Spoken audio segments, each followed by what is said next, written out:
So those of you who have been following my podcast for a while now know that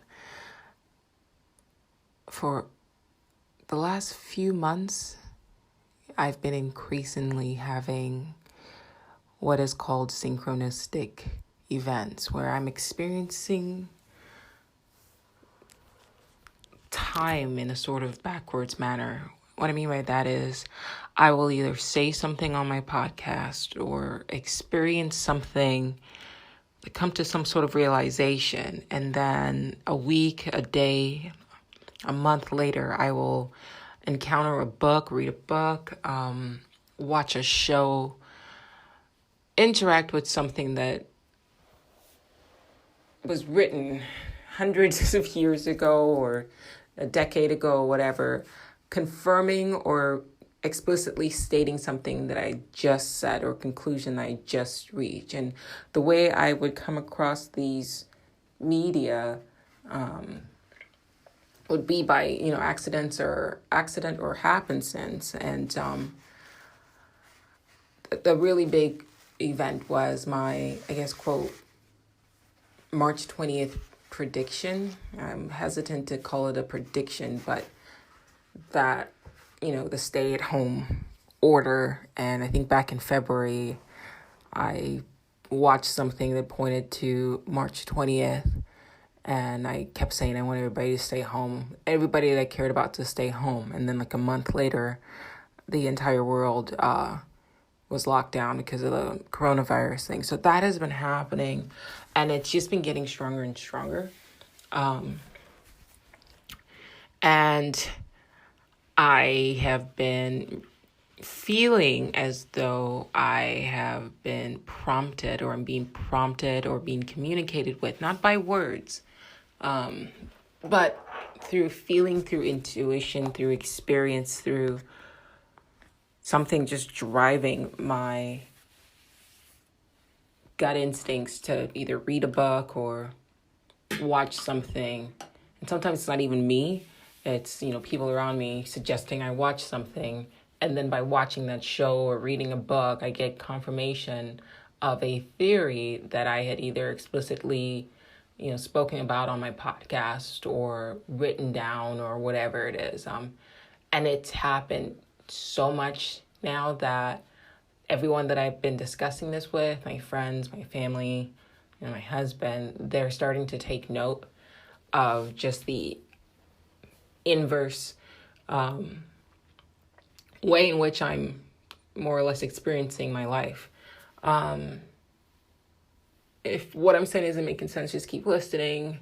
I guarantee you I will try to expand on it even more going forward, but hang in there. So the basis of my podcast, and you guys who've been with me since day one, thank you, by the way.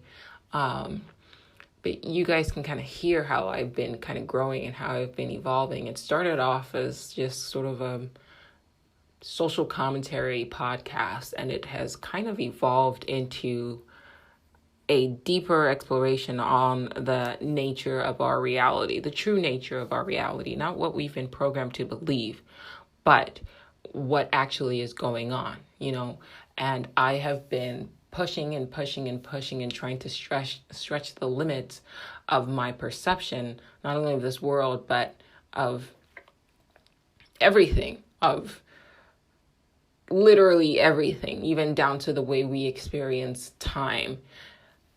I have kind of said this, particularly in the last previous episodes, and dealing with, the programming of white supremacy, and how, there are a lot of really innocent people out there of all cultures who didn't even realize that they were, by their actions, exercising and practicing a system of white supremacy, and they were being either bound by or programmed by or, unconsciously motivated by white supremacy programming, right? And my thought process was, a lot of people now obviously are waking up to the fact like, oh shit, like I didn't realize that what I was doing or what I was saying was racist, right? And other people of color are saying, yeah, we were conscious of this, but for some reason, whites were unable to see how their actions affect other people by no fault of their own, right? As what I've discussed explicitly in the last few episodes, is that it's the system of programming. So I want you guys to focus on that. I don't want you to focus on the race, because ultimately that's an identification that you're being forced and programmed to identify with. That's another type of programming. Everything is programming. So when you identify to a race, you identify with the body. And when you identify with the body, the program, our simulated reality, feels more real, right? So every time you identify with the body that your consciousness is presently experiencing, you kind of lock yourself into a particular mode of thinking, and the true nature of reality, the simulated nature of reality, more or less escapes you, because you think, okay, I'm this body, I'm a black person, I'm a white person, I am an Asian person, I'm a Mexican person. When you accept these labels, the labels define you, and they define your perception of reality and the way you behave. You get locked in, you get,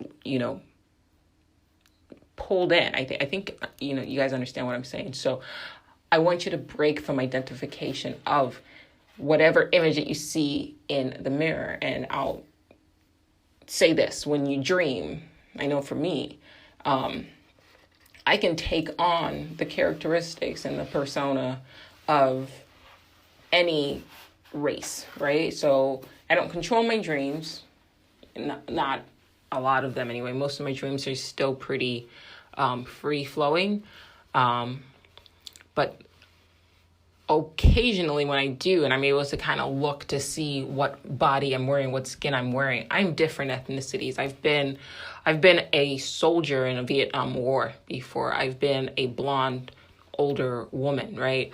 I've been a man, right? I've been a European man. I've been any and everything. And then I wake up into this one, and this is just a consistent skin that I'm wearing in this incarnation. So you guys need to understand that while you're in the dream, right, you think you're whatever skin, whatever persona, whatever entity your consciousness happens to be embodying in that dream. And the same very much applies to this world, to this consistent dream that we're all collectively experiencing, right? The simulation. So hold on to that mindset. So as I was saying, through time, I've just sort of been trying to challenge.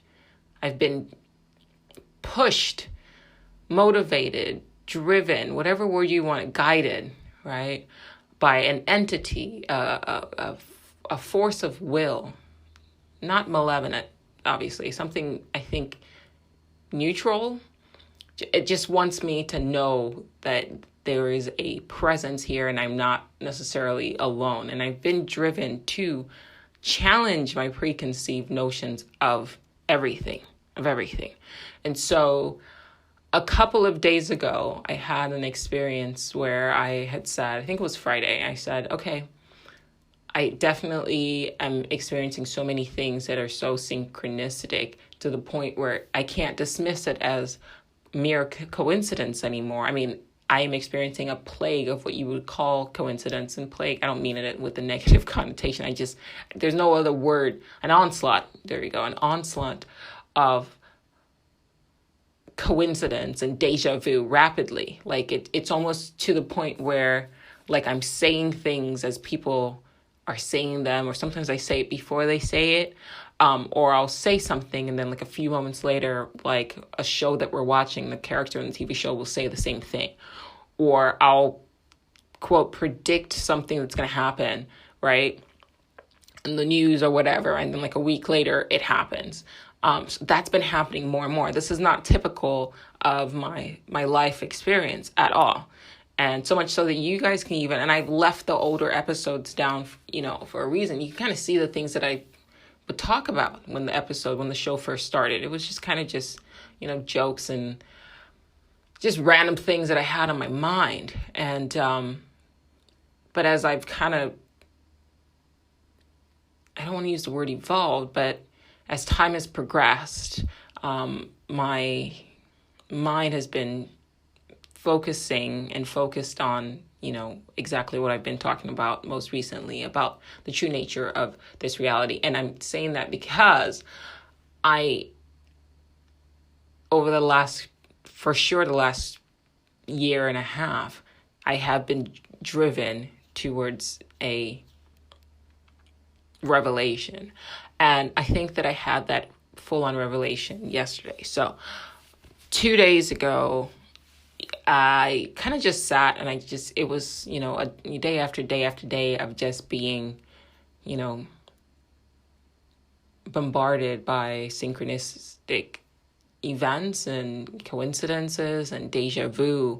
Not to mention, like, every time I would look at the clock, I would see like 11:11, 3:33, right? Like 12:12, like constantly. And so I was like, all right, something is clearly trying to get my attention. Fine. I'm going to go to Audible, and I'm not going to listen to any samples. I'm just going to, quote unquote, randomly choose 3 books that I feel intuitively driven towards to read. And then let's see if there's a message there, if something's trying to communicate with me. Okay. So I open up Audible, I look down, and one book, it said that, recommended or whatever came up. So I tapped on it. I couldn't even tell you the name of the book because I ended up returning it after I read it. I think it was A New World, but the first book I read, it was like kind of weird. It was having to do with like extraterrestrials who are trying to communicate with human beings, and the way they do so, or the reason why they're doing so, is because they are entities, and he likened them to AI, and he said that they are entities that are able to perceive the future. So there's no really excitement for them. So they kind of latch on to us, to human beings, because of our inability to kind of predict the future.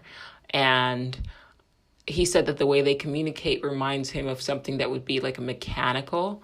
And he said that they were more or less like predator, like they view us in the way we would view like a dog or something like that. That whole ideology didn't sit right with me, with my gut, with my intuition. So I returned the book, and honestly, I couldn't tell if the guy was being serious or not, if he was writing a fictional story. And as I returned the book, I saw that he had actually written like other like books, and they were fiction. So I just, I took what I wanted, what I was supposed to take from it, which was that, there are entities out there that are able to perceive their own futures. And so that was the message I felt intuitively that I was supposed to get from the book. And so I held on to that. Okay. And then after I returned it, I went back to Audible, and I said, okay, what's next? And there is an author who's one of my favorite authors. His name is Anthony Peake. And the last time I checked, he only had like 2 books on Audible, which I owned. And so I was prompted to go and search Anthony Peake again. And so I did. And in May, which was, I guess, I hadn't looked him up recently because, like I said, I had all of his books. But in May, he put out one of his older books, The Daemon. And so I bought that. I ended up returning the book because it was basically the same as his Is There Life After Death book. No real new information, so I returned it. But as I was listening, I still had this intuitive feeling that I was being prompted to listen to this book because something wanted me to review the information about a daemon. And if you haven't heard of Anthony Peake, I would suggest that you check out the book and maybe start with a daemon if you haven't purchased Is There Life After Death, because Is There Life After Death kind of starts off with quantum physics, which can put a bunch of people, can put people off. Whereas I think the daemon is more focused on the anecdotal evidence of our daemon. So he argues in the daemon that there's two sides of you. You have two selves. You have your body, right? Your lower self, your present self. And then you have your higher self, which is what people throughout history have referred to as their daemon, that has basically already lived your life before and has lived your life several times. And so can direct your paths to whatever path, I guess, most benefits you. So he said, Socrates mentioned his daemon.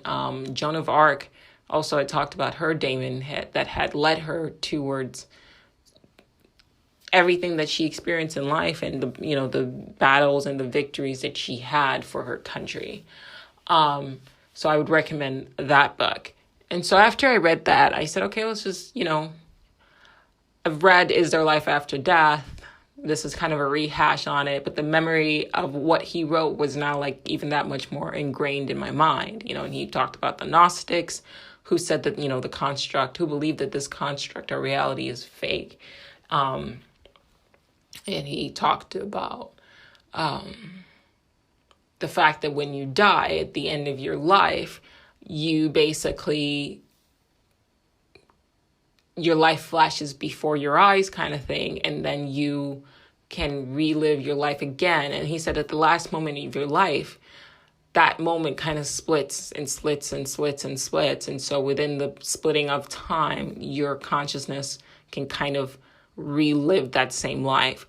Now, in my opinion, and explaining it to you, I'm sure you guys are probably thinking the same thing. Like, that was kind of hard for me to grasp because I didn't understand what he meant. Like, as you're dying, you're basically stuck in time, and then you travel back and relive your life again. Well, what happens to your body? Like, he didn't really do a good job of explaining that, at least in my opinion. Maybe it's not him. Maybe it's just my understanding of what was happening. No matter how many times I'd read that book, as well as his other book, Labyrinth of Time, and then he talks about pretty heady stuff. Like, he talks about how your mind is just like your brain is a hologram, and it has stored within it like everything you'll ever experience, right?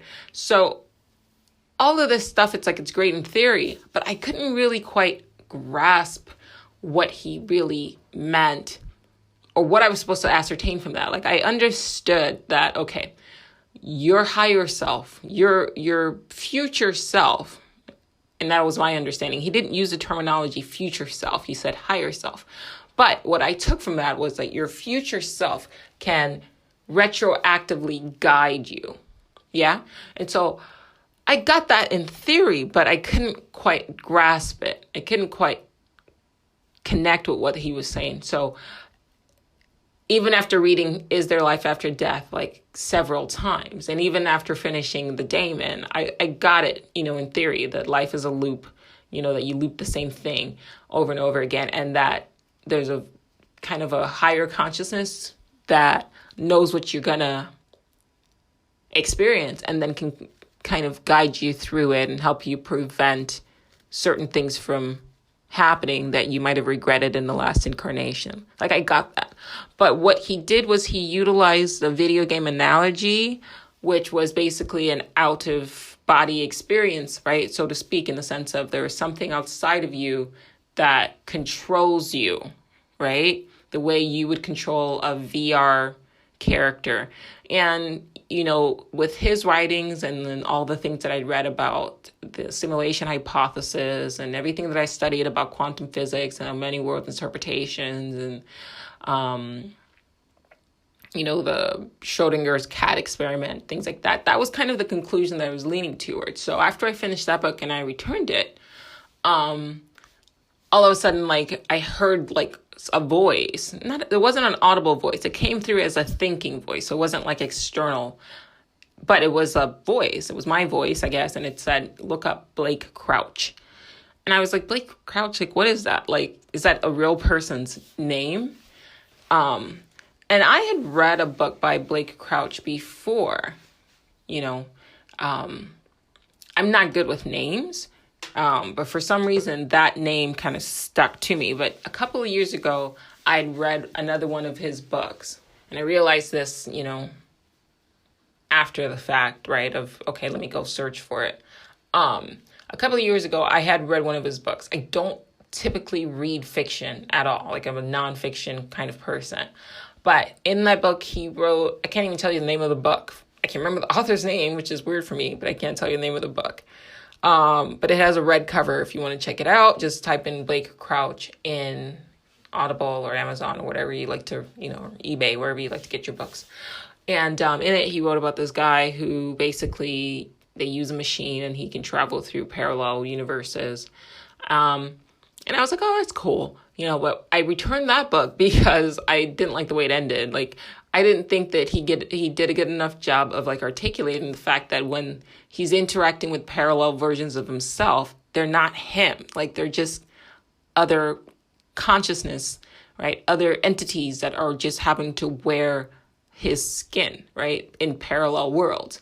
And that to me, I was like, you could do something with that. You can explain that. Maybe obviously he didn't know, otherwise he would have put that in there. Or maybe he just thought that's a hard enough concept for people to grasp. But for me, as you guys know who listen to the podcast, I've said, and even in this episode, I've said, like, you don't identify with the body that you see in the mirror, because like, my name is Joe, but in a parallel world, there is another Joe, but that Joe isn't me, because the consciousness that's controlling that Joe, right, is not my consciousness. It's a different consciousness, right? So that was important to me that he kind of made that note. And a lot of sci-fi stuff that I watch that deals with that deals with parallel universes, never really addresses the fact that other versions of yourself that you're interacting with aren't necessarily you. It's just another consciousness, right? Another entity that's wearing basically your DNA, suit. That's it. Like if I drove past, like if I drive a Porsche, right? 911. And I drove past another Porsche 911, right? Those are parallel bodies, parallel vehicles, but the driver in that Porsche 911 is not me. And it's the same with your body. And so I returned the book because I felt like he could have really, explained that. And he didn't. And like I said, he probably didn't know, or thought it was too convoluted and just wanted to write the story. And it was a good story. But he had, when I searched up his name, he had actually put out this book called Recursion. And I think I remember like listening to a sample of it. And it was about false memory syndrome. It was a woman who like committed suicide because she remembered having this whole other life, but then but her memory of her other life, of a parallel life, felt just as real as the life that she was living. And she had a husband and she had a child, and then all of a sudden she was like a stockbroker in New York, no husband and no child, but she remembered, both lives. And she wanted to connect with her husband from, I guess, the other life that she remembered, but he was married to somebody else. And so she basically killed herself. So when I listened to the sample, like a couple years ago, it was like 2018 or whatever, I thought, that's an interesting story. But remember, I'm not a fiction person. I'll watch sci-fi. I love watching sci-fi, but as far as books, I feel like I can learn more from like actual information than from stories. So I didn't really bother with it, and I tabled it. So after reading this one book, they basically talked about these creatures that he, attributed to being aliens, extraterrestrials. And he said that these entities are capable of viewing all of their future life, so nothing is a surprise for them, and they need us to sort of, in my opinion, what he was explaining is to form a parasitic connection with us, so that they can kind of live through us. And to me, I thought that was gross. But what I got from that book was that there are entities that are capable of viewing their own future. So that was the first thing I was supposed to get. And then I listened to The Daemon by Anthony Peake. And that was like a reinforcement of the first tier of foundation from what I, grabbed from that first book. And then the second tier was The Daemon, which was basically Anthony Peake, suggesting and successfully supporting his arguments, by the way, that your higher self is basically a version of yourself that had already lived your life before, going back in time or coming back through time and guiding you to different paths, right? And if this is your first life and you've never lived this version of your life before, then you won't have that guidance, and you also won't experience deja vu, right? So that was the second. And this is in 24 hours. I listened to books like 3x speed, as some of my regular listeners know. So I'm able to read 2 to 3 books in about 2 days or so. And so I did. And so that was the second tier of something that was basically trying to inform me of that. And then the third tier was this recursion book. So I looked up Blake Crouch. So I was surprised that I even was able to remember his name. And I saw this recursion book, and I scrolled through to try to see other books, but I felt this urge, like this nudging. No. The yellow cover, read that. So I got it. I hit play. I started painting, and I'm listening to it. And my mind is blown. My mind is blown. Very few things blow my mind lately. Even after everything that I've explained to you that has been happening, in my life, I'm rarely like, oh my God. But yeah, oh my God. So in the story, I don't want to spoil it for you if you haven't read it. So I'm going to see if I can explain it to you. But basically, the whole book deals with a different concept of time travel. So I'll leave it at that, and I'll say go read the book because I don't want to spoil it for you. But I'm going to sidestep that foundation to say, 1, I was definitely led to read those 3 books by my future self, or something that wants me to think that it's my future self. I clearly have trust issues, but the 3 books back to back all basically said that there are entities that are capable of seeing into the future. And I would argue, and I think in that book, he actually said, the first book, I think it was called A New World, he said that every species has a young version of itself that looks different from an older version of itself. So, for example, a butterfly, when it's young, it's a larva, right? Or larvae, whatever.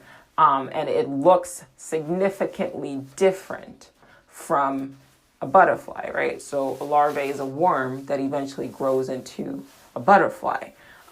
If you see even like a cub, right? You have a small baby cub that eventually grows into this like magnificent lion, right? So that was another thing that he said in that book that I was like, okay, that's mind expanding, that's eye opening. And so he said that these entities that we think of as either AI or aliens or extraterrestrials could very well be future versions of the human race. So what we're seeing right now is, we're like the pupa, right? Or the larva of humanity.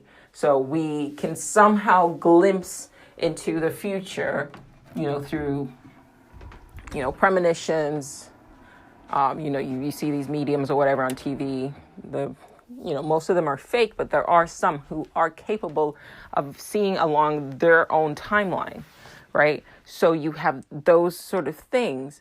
And then you've seen what I've basically explained. And there's obviously proof if you just go back and listen through my podcast, particularly the ones that were published back in February.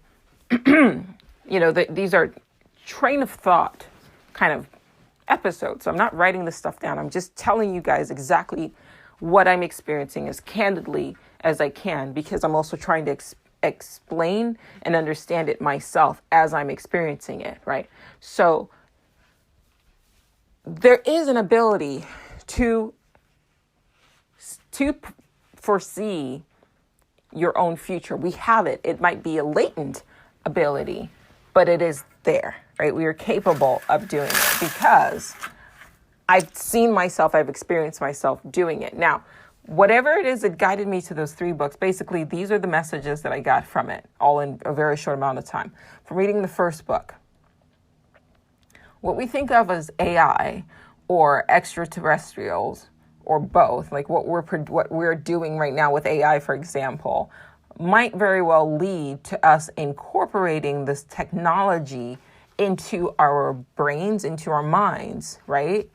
And then we eventually, quote, I don't want to say evolve, because like you could, a butterfly isn't the evolved version of a larva, right? It's just a phase. It's what happens. So in the future, perhaps we end up integrating artificial intelligence into our brains, allowing us the ability to foresee different events, to alter our own timeline, to choose different timelines that we want to experience and more or less escape death.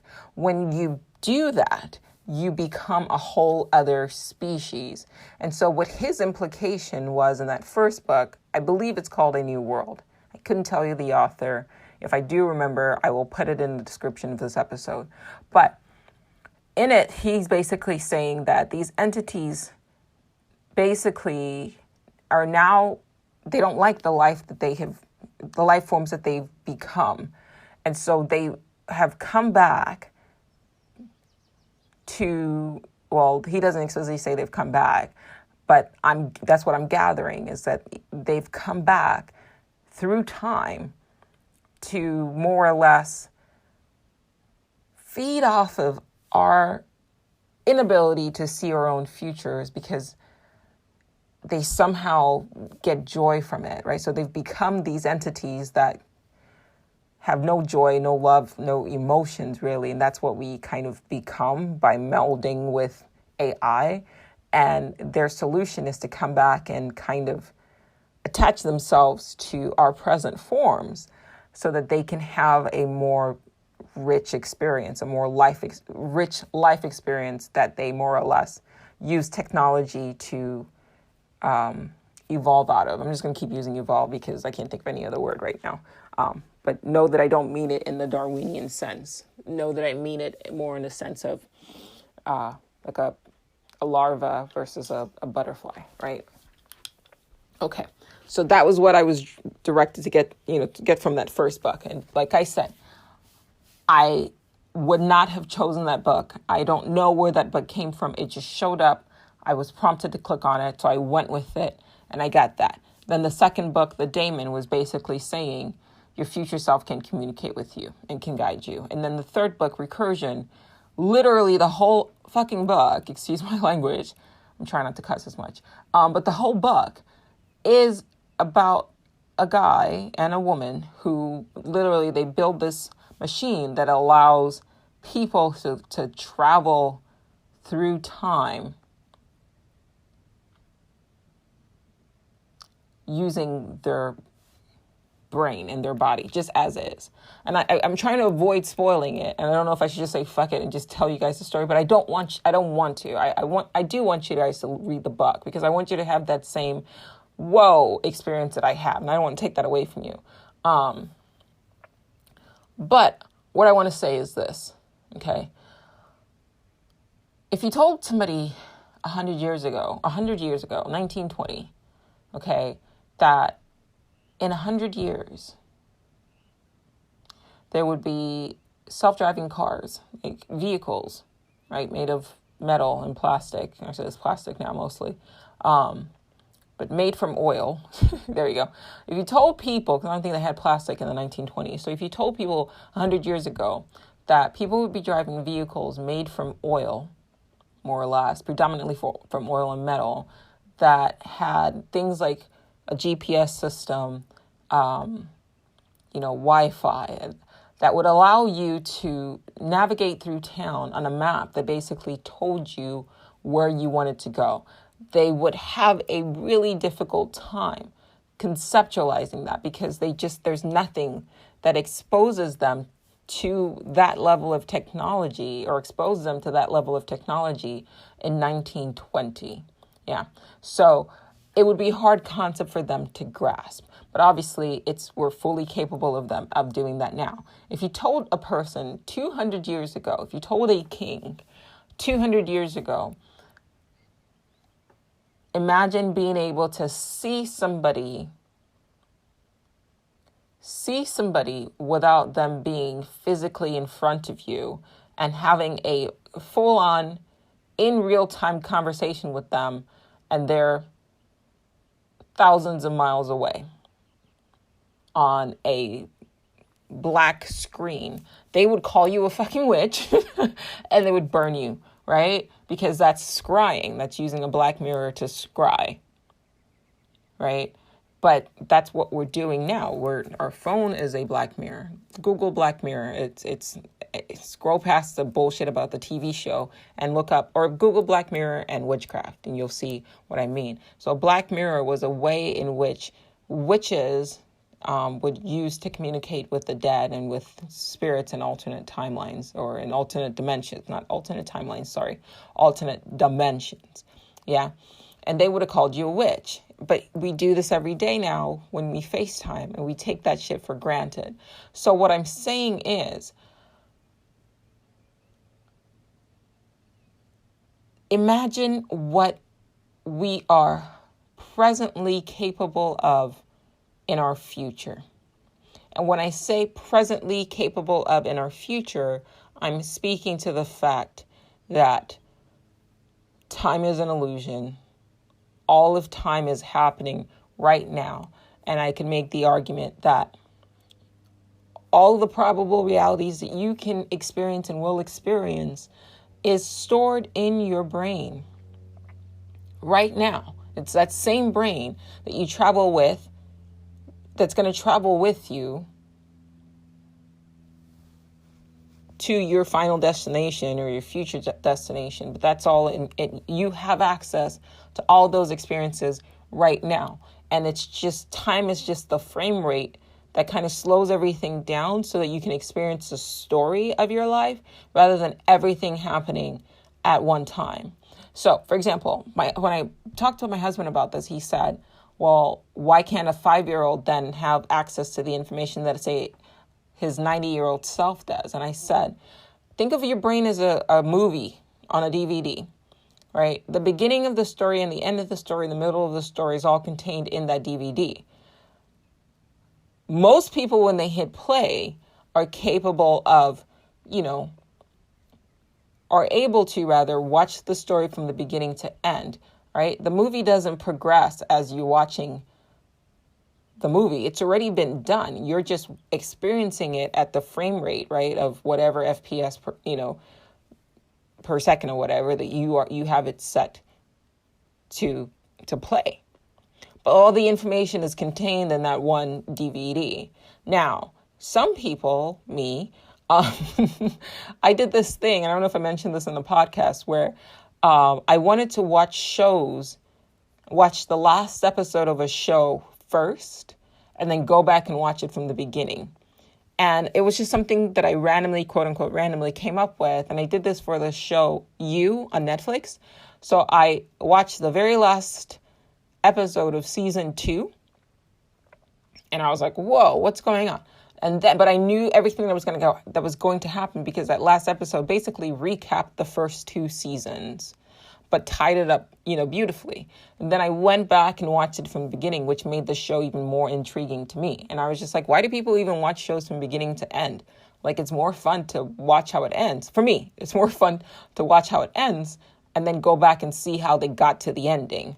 I forget who said this quote, but I believe the quote goes something to the effect of, life is the only thing that can be understood backwards, but has to be lived, forwards, right? So when you are in your deathbed and you go and you look back on your life everything, your whole experience makes more sense in reverse. But you had to live it from beginning to quote end in order to understand why you made the choices that you did and what prompted you to make the choices that you were making, in your past. Now, I could make the argument that it was your future. It was the events in your future that determined what you did in your past. So because, like I've said, what I've been doing is flipping everything that I've known about this reality on its head. So we're challenging everything that we've been pre-programmed to believe. So we're programmed to think that life happens from left to right, from, youth to old age. But I've been flipping it upside down and going, okay, do I like this music, this song that I'm listening to for the very first time? Do I immediately develop an affinity for it because it's already one of my favorite songs in the future? Right? And I've talked about this in episodes, particularly earlier episodes from this year. So that's how I've been kind of more looking at life, not in a linear fashion, but like in reverse. Thinking about how my future is more or less impacting my present now. And I'm coming to the conclusion that a lot of these synchronistic events and experiences that I've been having are more or less a future version of myself communicating with my present self now, if not just guiding me or living through me, or me just remembering the future. So I'm saying all that to basically drive you to this point. So imagine a future 50 years from now. Don't dismiss it as improbable, but imagine a future 50 years from now. Two things. First thing, before I forget, we keep looking to the skies, expecting these vehicles that we see, these orbs that we see, to be entities from another world, right? They're traveling in our minds. We limit extraterrestrials to our own understanding of technology. So we think that any sort of entity that's going to come to us, to our planet, any sort of extraterrestrial, any sort of alien that's going to come visit us, they're going to travel through space. Yeah, millions and millions and millions of, light years away. They're going to develop a technology to travel through space, and we give them the benefit, right? We say, okay, well, they're going to use, machines that are going to travel, at crazy light speeds, faster than the speed of light. But we are limiting them. We're limiting entities that are more advanced than us to our understanding of physics and our understanding of technology. Why would they fucking do that? Right? If I was imagine our present moment now, okay? And I'm living in an Amazonian rainforest, right? And all I know about travel is to use a boat or a canoe. And I've never left the rainforest, so I don't know about the existence of ships. I don't know about the existence of sailboats. I don't know about, just regular ass boats. But I also don't know about the existence of fucking airplanes. So in my mind, if I were to sit and try to conceptualize aliens for some reason, I would imagine that they would just show up in more advanced boats, right? Super fast boats. I wouldn't even think about them being able to fly, or human beings for that matter, being able to fly, to use planes, right? Or I wouldn't even imagine cars, right? Because my understanding of what humanity is capable of is limited to my own experiences. And all I can do is just say, well, anything that's more advanced than I am would just use more advanced versions of things that I'm already familiar with. You got to stop thinking like that. Extraterrestrials, if they're going to come, I would argue they're already here. If they're going to come, they're not going to be coming the long ass way. They're not going to travel more or less what we think of as the equivalent of sailing through space in a spaceship, spaceship, right? They're not going to sail through space, even if we think it's, oh, well, their spaceships would be faster than ours. No. They're going to use fucking wormholes. They're going to use black holes. They're going to cut through dimensions. They would have developed the technology that would allow them to jump realities using quantum computers. They're not going to take the slow ass way. Like, if you had a choice to choose between shipping something from China, if you order things from China, or flying it by FedEx, what's going to get here faster? Yeah, the plane, right? So we're thinking, well, our fastest technology is a plane, right? Is a jet. So they're just going to travel via jet, but faster via what we call a spaceship. No, they're not. They're ahead of us. We're remedial compared to them, if that's the argument, that they're technologically advanced. They're not going to go through space. They're going to go through time. They're not going to go through space. They're going to go through time. So just like when you ship something by boat, you're going on water compared to traveling by air, right? It's two different things. We're expecting entities to travel by space. But there's another dimension, which is time. There's another dimension of quantum physics that deals with quantum realities. They're just going to jump through things that we can't even conceptualize yet because we just don't have the technology. Like, I really want you to think about that. Stop looking up at the skies. Whatever entities that you're seeing in the sky, either they're human, and I've made this argument that they're just more advanced. There are other civilizations on this planet that are more advanced than we are. And they're not coming from space. They're not coming from outer space. They're not coming from millions of light years away. They're here right now. And maybe the ships that we see are just constructs that they use to jump realities. Okay? So I'm saying all that to say this. Well, I'm saying a few things. One, is there a possibility that a future version of yourself could communicate with you? Yes. There could be a future right now. There is a future right now where we have unlocked the ability to use our brains as like a time machine and travel, send our consciousness. At this point, the body isn't anything. That's why I started this whole podcast telling you, you need to detach from identification with your body. It's just a vehicle. It's your consciousness that matters. And in that story, Recursion, they basically deal with this. I'm not going to spoil it, not in this episode. Maybe the next one I'll delve into it deeply, and then you can skip that if you haven't read Recursion. Or if you don't care. You just want to hear what I have to say. But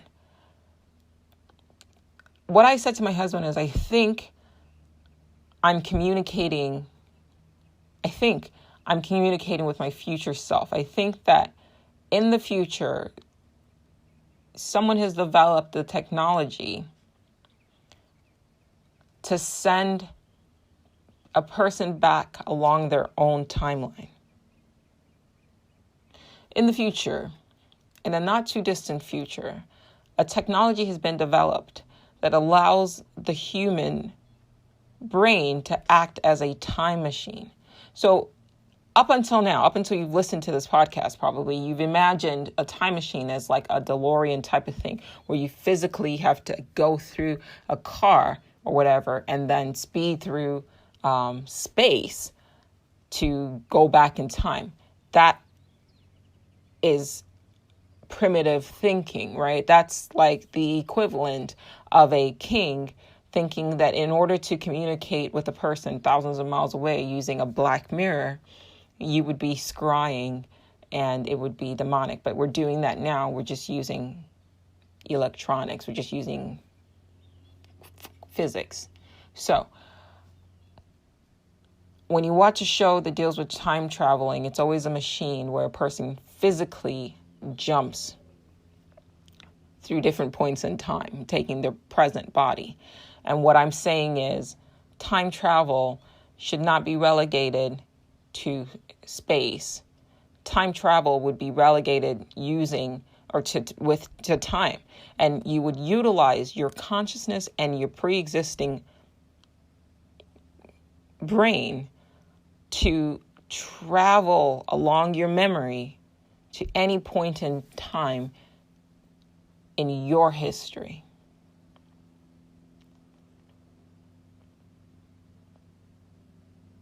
That's just one element. That would just be one element of travel.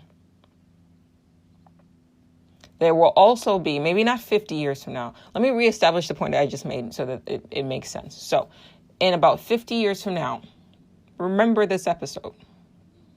You'll probably still be alive. Maybe not in this reality that you're in right now.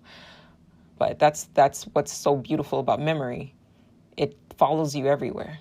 It follows you across the multiverse. So remember this. Remember I said it. 50 years from now, somebody will have developed a machine, a technology that allows you, your consciousness, to travel back across your own timeline and to re-enter any point in your life, in your own personal life history that you would want to re-experience. There will also be, maybe 100 years from now, maybe not, maybe 20 years from now, there will also be quantum time machines that utilizes wormhole, black hole, quantum computing, 5G technology, all of that, to take people back, not just to the future, or not just to the past, but project them to future realities. Because, bear in mind, we always look back and we think, okay, we can go back in time. We can remember your past. So we always kind of think about going past. We never really think, if I can rewind something, I can also fast forward it. Look at a video, a movie. If something is capable of going back, you can also go forward. We're limited now because we don't technically have the ability to do so. So we always just think about going back because we remember. But if you can go backwards, you can also go forward. Okay? So there will be a separate machine that will allow people to travel to a future. Because bear in mind, time is the illusion. Time is not real. Time is not real. And to better understand that, read Recursion, because that book was what solidified all the other things. It's interesting. It's funny to me that it took a fictional book to help me understand all of this non-fictional stuff that I've been reading, which tells you about the beauty and the power of storytelling. There will exist, or there exists right now in the future. There exists right now in the future a machine that allows humanity, and you have to be detached from the body, but will allow humanity to travel, not just to the past, but also to the future, which is actually, I just had a thought now, like,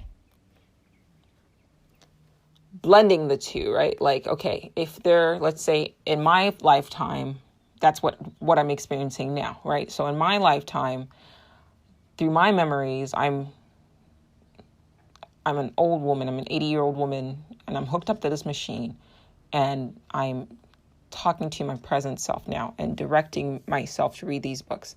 The reason why I believe that is because And I think I mentioned this in one of my episodes in this podcast, where I said, 4 or 5 years ago, I've always loved to paint. But for whatever reason, I would put it off. And I would maybe do one painting a year, maybe, sometimes 2. And then one day, about 3-4 years ago, I had some issues with my sight. And then I had a vision. It just kind of popped into my mind of myself in a room alone, very old, and the walls were empty. And this was, like I said, 3-4 years ago, before I really started experiencing all the things that I've been talking to you guys about experiencing, like time out of a loop or whatever. And I saw myself, an old woman, in a room by myself, like getting ready basically to die. And there was nothing around me, and there were no paintings. That was one thing that I noticed. It was like there was no paintings. And I said, oh my God, I don't want that future. I don't want to regret not using my abilities. I don't want to regret, like, God forbid something happens and I can't see. And instead of using my ability, when I was able to, I was dicking around on like social media or whatever. And so I just started painting like a fiend. And now I maybe take a day off, maybe 2 days off a week, maybe on a good week. But for the most part, I paint every single day, and I'm just putting out piece after piece after piece. And when I started doing that, I had another vision, and that future versions of myself had changed. And at this time, as I was old, my room was bright and colorful and surrounded by art. And I was also surrounded by people that I loved, that had came to say goodbye. And so my vision of the future had changed. Now, I've never really had something like that before at the time. And I just thought maybe I was just imagining it. But as my experiences have unraveled over the last couple of years, I'm wondering if my future self was trying to communicate something to me to say, we don't want this. Like, let's do something different to change this, right? Like, not even communicating. Perhaps my future self literally just came back and hijacked the body and just started driving my actions. Paint. And when we think of these sort of drives, we think of it as, okay, well, it just came to me, or I had an idea. And we never really ask ourselves, well, where does that idea come from? How can you say that you have freedom if you're not even aware of what these, what is driving your behavior, right? And so maybe it wasn't just an imagination. Maybe it wasn't just a, quote, vision. Maybe it was my actual future had I continued down that particular timeline. And by somehow being able to glimpse that, I was able to, in a way, retroactively go back, and maybe that's what's happening now. I know these are difficult concepts, but I feel like if you're listening to this, it's resonating with you on some level. And I know that just merely bringing it up to your attention, you're going to start making certain observations too in your life. I just know that. So I have to just speak my truth, because I know that people need to hear this. There's somebody out there, some people out there that are going through and have been going through what I'm going through. I can't be the only one. I'm not the only one. So I'm putting this out there for you. It could be argued that obviously if all the time is happening at once, then I'm already dead. We all die. So if all of time is happening is at once, we've already died. Probably a lot. And because this is a simulation, because life isn't, quote, real the way we've been programmed to believe it is, it's not that hard to conceptualize being able to travel back through time and influence your life. Influence your own life. And so I want to go back to the technologies and kind of tie everything all together. One, what we think of as extraterrestrials, they're not going to be coming from space. They're going to be coming through time. They're going to be traveling through wormholes. It's just a more efficient way to travel than taking a slow-ass spaceship. Just because you've been programmed by Star Trek and Star Wars to think that that's an efficient way to travel, It's not. And I would argue that they're already here. And I would argue that they've been here. I would also argue that a lot of the technology that we have, not only have they been salvaged from, crashed entities, which some people have argued that these machines that crash were not really accidents, like they were donations. They wanted us to have this technology so that they can then utilize the technology to steer us into a different path, to steer humanity down a particular, to an alternate timeline, particularly this specific timeline. Could people in our future be influencing our present? I think yes. I think if you're not paying attention to everything that's been going on, you should be. Because if you start understanding that, then everything starts making sense. If I'm telling you that I am capable, the future version of myself is capable of and is influencing my present behavior, then I guarantee you that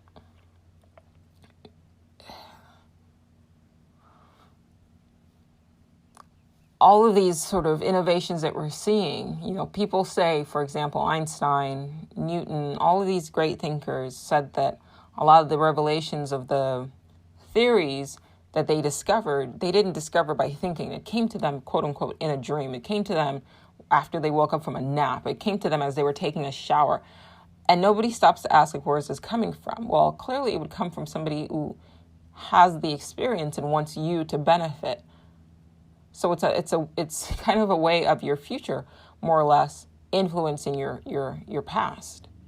And I guarantee if you sat and were able to sit and talk to these people, they would say basically what I've been saying to you, in the past, which is, I feel like it's me communicating with myself. Other people have tried to attribute these sort of revelations to, other life forms or, aliens or whatever. But that's a whole nother conversation. I don't want to even delve about that. I want to speak specifically for yourself. Can your future self communicate with you? Yes, try it. I don't know what that looks like for you. I think what it looked like for me was just keeping my mind open and not dismissing coincidences.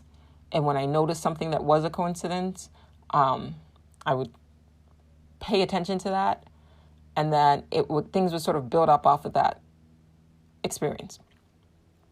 And then deja vu was kind of a reminder, like, okay, I've experienced this before. So there's that. Are these aliens a hybrid of humanity's blending with AI to then retroactively, who have then retroactively come back through time to ensure that maybe we make different changes, or to ensure that we facilitate the development of AI? Yeah. Could future versions of humanity be literally a complete different species than the beings that we see right now? Of course. Why wouldn't it be? I mean, people have said, for example, the way they depict Christ, right? He's always, tall and European for some reason. But the height is what I want to focus on. People 2,000 years ago were definitely not as tall as the average human being is now. So that's a marked change from, the way we are now. Even something as simple as the way we perceive color, there have been arguments to say that people in the past were incapable of seeing the color blue, except for the Egyptians. I think I mentioned this in previous episodes too. So past versions of humanity, and not that long ago, like 2,000 years ago, looked drastically different. and vastly different, I merged those two words together, look vastly different than our present selves. So what do you think 2,000 years from now humanity is going to look like? Maybe not across our timeline, but you have to stop limiting yourself to, one, a linear perception of reality, and two, a universe, because there's multiverses. So that means that somewhere, even if we destroy ourselves in this timeline, our consciousness can not only travel along its own timeline, but it can jump to alternate timelines. It can go back in the moment of death when DMT is released. We can utilize that. I don't know what DMT is, and I'd argue most people don't, even the scientists that are talking about that. But at the moment of death, could utilize that to go back to a moment of time and make a different change. And therefore, by changing one thing, by making a different choice, jump to a parallel reality or jump to an alternate timeline. And it could be argued that a lot of the things that we're experiencing now, like with the Mandela effect specifically, and the sun being white instead of yellow now, that somebody's already doing this. Somebody has already done this. Even Trump winning, I would argue somebody went back. And I joked about this. Like I said that maybe when Hillary became president, she brought about World War III. And so we had to go back and choose, the alternative, which was Trump, and just make it so that he won. Because even Trump was surprised that he won. And on the day of elections, I've said this before, on election day, I experienced massive amounts of deja vu. And when you go and you read that recursion, like everything kind of clicks. So I'm saying, 50 years from now, I'm communicating with myself right now. There's a 50-year-old, not a 50-year-old, there's an 80-year-old version of me that's talking to me, not verbally, but guiding my actions and my choices. But I'm not saying that technology is waiting 50 years to exist. I'm saying that technology already exists. It's just being made public maybe 50 years from now. But if you look to see the things that are happening that aren't making any sense, and obviously the popular names pop up, Google, CERN, what they're doing.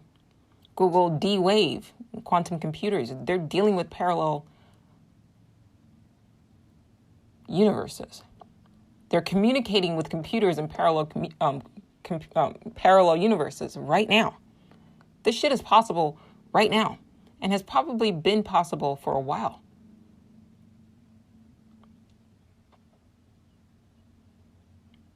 So are aliens, and I've said that, aliens are from right here, but I want to take that step further. Are aliens just earthlings from the future who have kind of morphed into something else? And they can manipulate matter with the knowledge that they have, or they can even travel into other people's bodies. We call it possessions, but imagine all of these things that we see in sci-fi, and you really think about that, a lot of these things are possible. Maybe not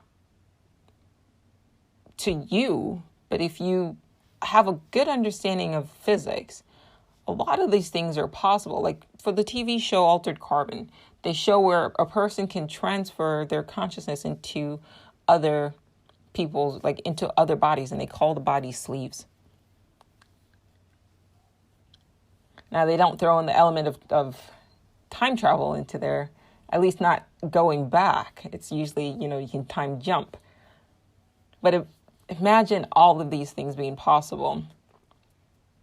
Not only could I travel across, back and forth on my own timeline, my own life, right? And make different changes, take over my own body, have my consciousness enter my body at different points in my life story, and then make different choices to affect different outcome over and over again.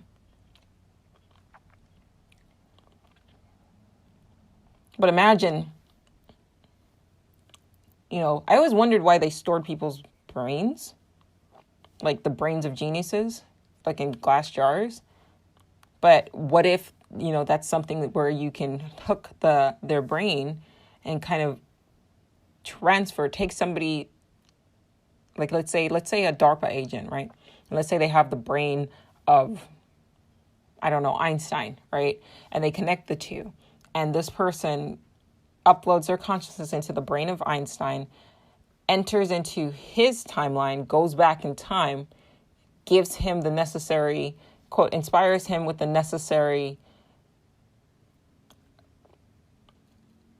formulas to develop a lot of the, physics discoveries that they had and they discovered back in in the 1940s, thus ensuring that the U.S.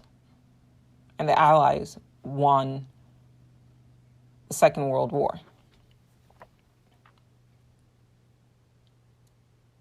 Like, that's something that they're capable of doing now, perhaps.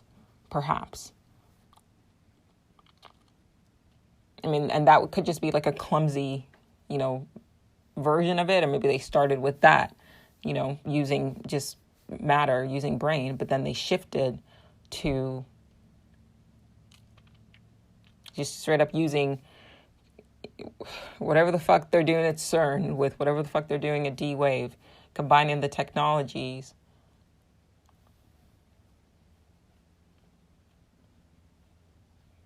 And jumping into parallel universes, learning stuff, and then coming back, going back in time across one person's timeline, maybe finding somebody who's old enough or perhaps even young enough to remember their previous lives, right? And then access that, go back and change things to ensure a particular outcome. Anyway, I know a lot of this stuff is like mind-blowing. It's definitely mind-blowing for me too. But I really, really, really, really, really want you to think different. Start looking at everything, not this boring 9-to-5 bullshit, day-to-day stuff that we've been programmed to believe. All of that is a lie. Everything. Even our maps are a lie. Like, even our maps are a lie. I'm not going to delve into that because it's already a long episode. I just encourage you to, I don't want to say do your research, because when you tell people research, they think about college and then their minds shut off. Just go to DuckDuckGo or Google and just type shit in. Just Google shit. DuckDuckGo shit.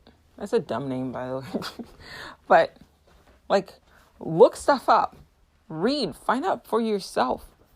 And so if they can lie to us about the things that they lie to us about, what makes you think all the other stuff you believe is true? It's convenient for them to get us to believe in a particular constructive narrative of reality, while they are able to manipulate the world, manipulate time, manipulate matter, manipulate space,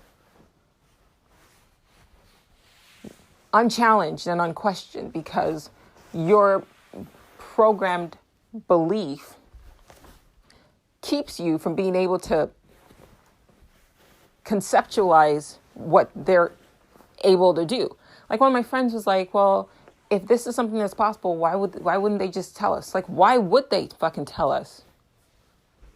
Think about the shit that they lie to us just about now, like with the whole coronavirus and how they mass manipulated people. Like, the media's job is not to inform us. The media's job is to control us. It's to force us to believe a particular narrative. It's not in their incentive. It does not benefit them to tell us the truth, so they're not going to. They're not here. The news is not here to educate. The news is here and exists as propaganda, to program. So they aren't going to tell us shit. You need to read books, pay the money, read the books, understand what's going on for yourself. Think outside the box. Challenge any preconceived notions that you might have. Instead of waiting for the news to spoon feed you information. The book is called Recursion. It's by Blake Crouch. Read it, listen to it. Blow your own fucking mind.